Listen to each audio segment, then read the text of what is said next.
Today's episode is brought to you by Mazars. SoundCartel. As difficult as it may be to accept, nothing is permanent, and businesses often need to change what they do and how they do it. But change can lead to workforce alienation.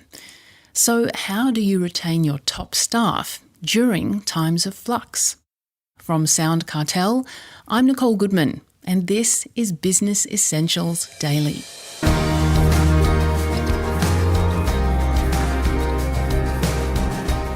As a change specialist, Esther De La Cruz says that the reactions to change are individual and biological. So drawing up a strategy that caters for both can reduce the unease. She starts by describing for Jeff Waters the challenges that businesses face in retaining staff during periods of change.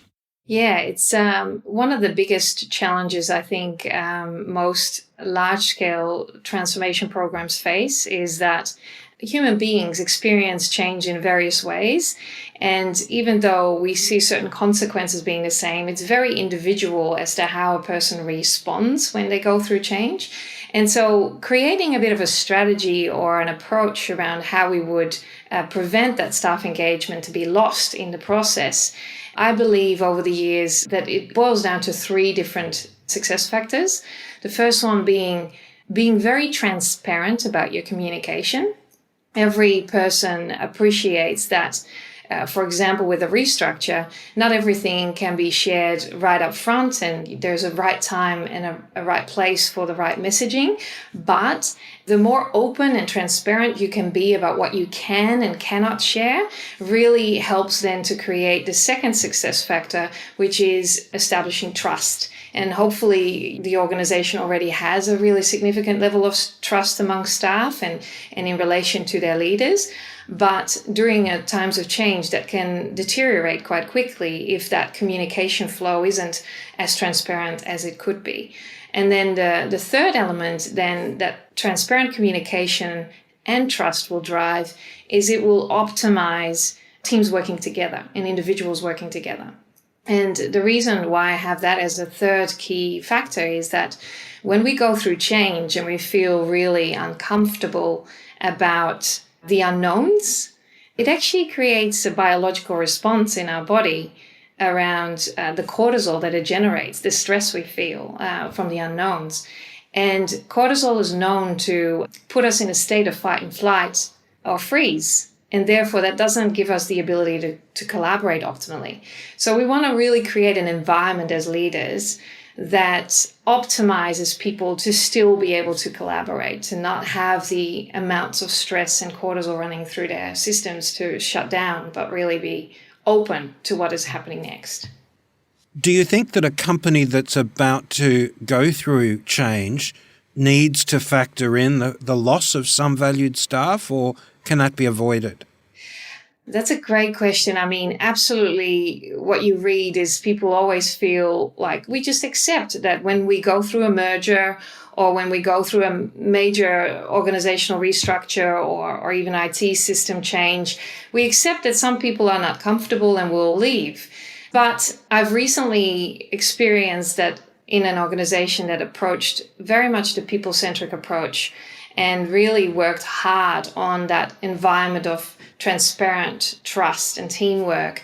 And they've actually they had very few people, less than 1%, leave after a major merger and an exponential growth of the organization over only a year, going from a small startup, 60 people, to 300.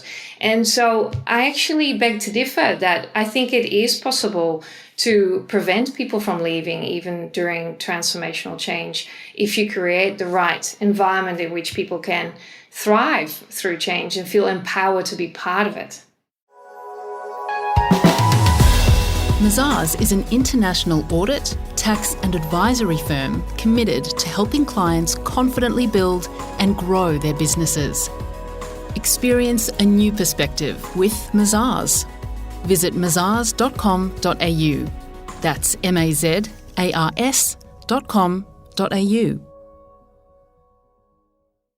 How do you mobilise staff to get them supporting the change? What we now learn through neuroscience and positive psychology is that we're all human beings are driven by a sense of purpose, and we want to make sense of things.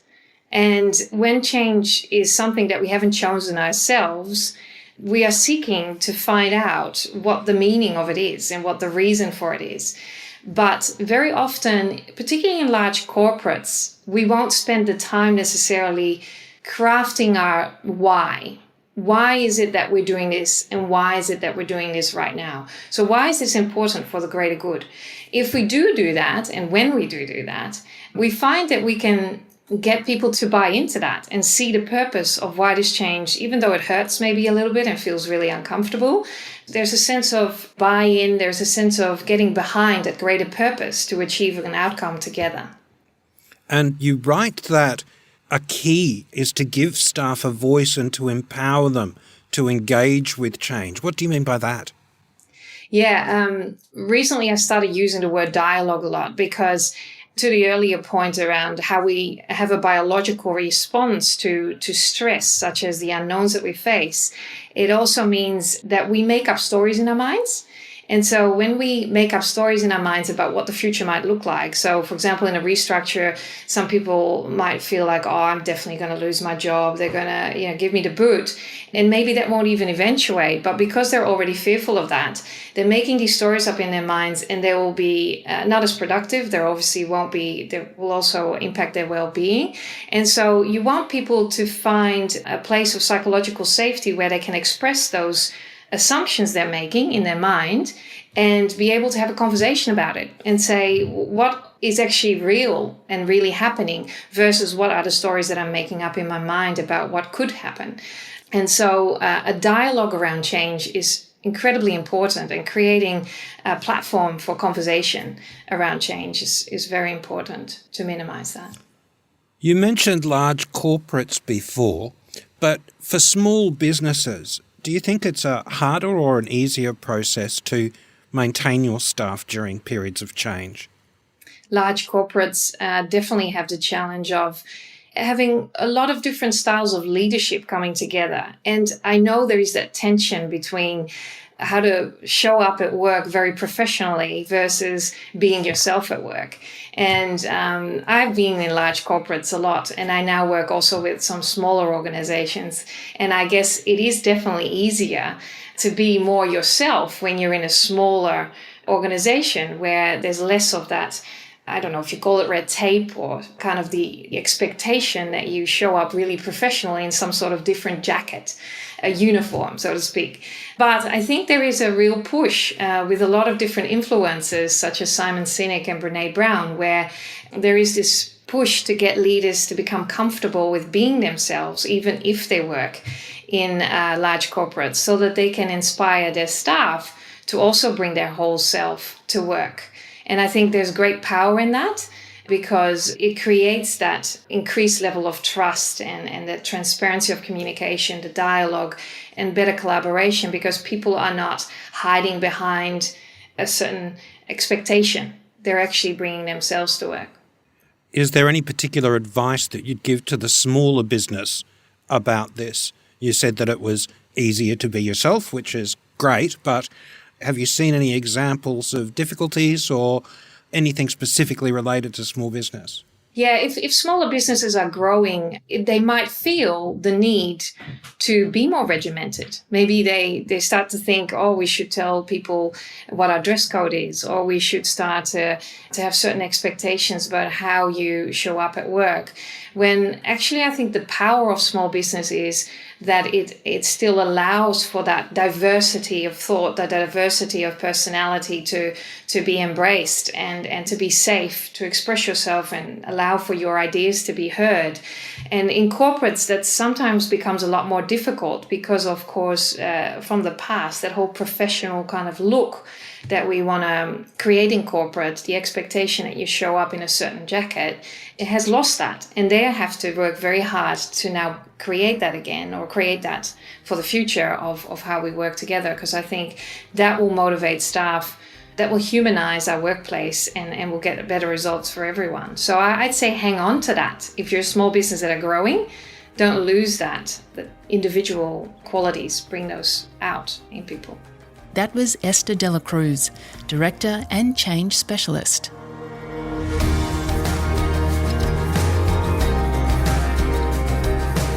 This episode of Business Essentials Daily is produced by the team at SoundCartel. Thanks for listening. I'm Nicole Goodman. We'll bring you more Be Daily tomorrow. Follow @BE Daily Podcast across social media and head to bedaily.com.au for more from the Business Essentials Daily podcast. SoundCartel. This episode was brought to you by Mazars.